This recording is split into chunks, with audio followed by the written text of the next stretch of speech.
നമസ്കാരം. പയ്യന്നൂരിലെ രക്തസാക്ഷി ഫണ്ട് തട്ടിപ്പ് പുറത്തു വന്നതിനു പിന്നാലെ കണ്ണൂർ പയ്യന്നൂരിൽ കോൺഗ്രസും ബി.ജെ.പിയും നടത്തിയ പ്രതിഷേധ പ്രകടനത്തിന് നേരെ CPM അക്രമമുണ്ടായിരിക്കുന്നു. ടി.ഐ. മധുസൂദനൻ MLA രാജിവെക്കണമെന്നാവശ്യപ്പെട്ട് നടത്തിയ പ്രകടനത്തിന് നേരെയാണ് അതിക്രമം.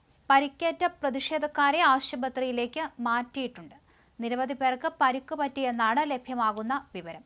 രക്തസാക്ഷി ഫണ്ട് തട്ടിപ്പുമായി ബന്ധപ്പെട്ട് കുഞ്ഞികൃഷ്ണന്റെ ആരോപണങ്ങൾ എല്ലാം തള്ളിക്കളയുകയാണ് CPM നേതൃത്വം ചെയ്തത്. പാർട്ടിയെ തകർക്കാനാണ് നീക്കമെന്നും താനൊഴികെ മറ്റെല്ലാവരും കള്ളന്മാർ എന്ന് സ്ഥാപിക്കാനാണ് കുഞ്ഞികൃഷ്ണന്റെ ശ്രമമെന്നാണ് MV ജയരാജൻ ഇതിന് മറുപടിയായി നൽകിയത്. തന്റെ ആരോപണങ്ങൾക്ക് കൃത്യമായ മറുപടി പറയാൻ നേതൃത്വം തയ്യാറാകണമെന്ന് കുഞ്ഞികൃഷ്ണൻ ആവർത്തിച്ച് പറഞ്ഞിരുന്നു. പയ്യന്നൂർ മേഖലയിൽ കുഞ്ഞികൃഷ്ണനെതിരെ വ്യാപകമായ രീതിയിൽ CPM പോസ്റ്ററുകൾ പതിപ്പിച്ചിട്ടുണ്ട്. നിയമസഭാ തെരഞ്ഞെടുപ്പിന് മാസങ്ങൾ മാത്രം ശേഷിക്കെ കണ്ണൂരിൽ CPIM-നെ പ്രതിരോധത്തിലാക്കിയാണ് ജില്ലാ കമ്മിറ്റി അംഗം കുഞ്ഞികൃഷ്ണന്റെ ആരോപണം. കൊല്ലപ്പെട്ട ധനരാജിന്റെ കുടുംബത്തെ സഹായിക്കാൻ പാർട്ടി പിരിച്ച ഫണ്ടിൽ തിരിമറി നടന്നുവെന്നും 1 കോടി പിരിച്ചതിൽ 46 ലക്ഷം രൂപ പയ്യന്നൂർ MLA ടി.ഐ. മധുസൂദനൻ ഉൾപ്പെടെയുള്ളവർ ചേർന്ന് തട്ടിയെടുത്തുവെന്നാണ് കുഞ്ഞികൃഷ്ണൻ പറഞ്ഞിരിക്കുന്നത്.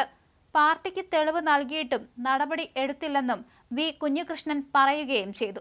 പയ്യന്നൂർ MLA ടി.ഐ. മധുസൂദനും സംഘവുമാണ് ഇത്തരത്തിൽ പാർട്ടി രക്തസാക്ഷി ഫണ്ടിൽ നിന്നുൾപ്പെടെ 1 കോടിയിലേറെ രൂപയുടെ തട്ടിപ്പ് നടത്തിയതെന്ന വാദവുമായി കുഞ്ഞികൃഷ്ണൻ കഴിഞ്ഞ ദിവസം രംഗത്തെത്തിയത്. എന്നാൽ ഈ ആരോപണത്തെയൊക്കെ തള്ളിക്കൊണ്ട് CPM രംഗത്തെത്തുകയായിരുന്നു. തെരഞ്ഞെടുപ്പ് അടുക്കുന്ന ഘട്ടത്തിൽ മാധ്യമങ്ങളുടെയും രാഷ്ട്രീയ ശത്രുക്കളുടെയും കോടാലിക്കായി മാറിയിരിക്കുകയാണ് കുഞ്ഞികൃഷ്ണനെന്ന് CPM കണ്ണൂർ ജില്ലാ സെക്രട്ടറി KK രാഗേഷ് പറഞ്ഞു.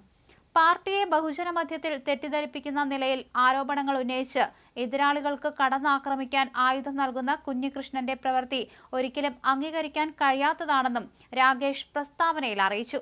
ഫണ്ട് തിരിമറിയുണ്ടായി എന്നതടക്കം വാസ്തവവിരുദ്ധമായ കാര്യങ്ങളാണ് CPIM ജില്ലാ കമ്മിറ്റി അംഗം കുഞ്ഞികൃഷ്ണൻ പറഞ്ഞതെന്ന് CPIM സംസ്ഥാന സെക്രട്ടേറിയറ്റ് അംഗം MV ജയരാജനും പറഞ്ഞു. പാർട്ടി കമ്മീഷൻ വെച്ച് പഠിച്ച് വ്യക്തിപരമായി ധനാപഹരണം ആരും നടത്തിയിട്ടില്ലെന്ന് കണ്ടെത്തിയതാണ്. വരവ് ചെലവ് കണക്ക് പാർട്ടി കമ്മിറ്റിയിൽ അവതരിപ്പിക്കാൻ വൈകിയെന്നത് മാത്രമാണ് പ്രശ്നമുണ്ടായത്. അതിൽ വീഴ്ചയുണ്ടായി സമ്മതിച്ചിട്ടുണ്ട്. പക്ഷെ അന്നതിൽ നടപടിയും എടുത്തിരുന്നു. പണാപഹരണം ആരും നടത്തിയില്ലെന്ന് അദ്ദേഹം ആവർത്തിച്ചു. എന്തായാലും CPM ശക്തി കേന്ദ്രമായ പയ്യന്നൂരിൽ പാർട്ടിയെ പ്രതിരോധത്തിലാക്കിയിട്ടാണ് ഇത്തരത്തിൽ കുഞ്ഞികൃഷ്ണൻ ആരോപണങ്ങൾ നടത്തിയിരിക്കുന്നത്. പരസ്യമായി തന്നെയാണ് അദ്ദേഹം ഒരു മാധ്യമത്തോട് ഇക്കാര്യങ്ങളൊക്കെ വെളിപ്പെടുത്തി രംഗത്ത് വന്നത്. CPM പൂർണ്ണമായും ഇദ്ദേഹത്തിന്റെ വാക്കുകളെ തള്ളിയിട്ടുണ്ട്.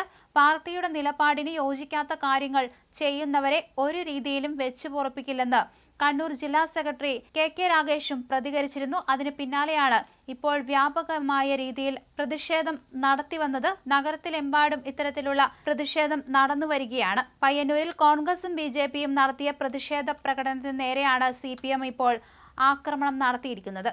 പരിക്കേറ്റവരെ ആശുപത്രിയിലേക്ക് മാറ്റിയിട്ടുണ്ട്.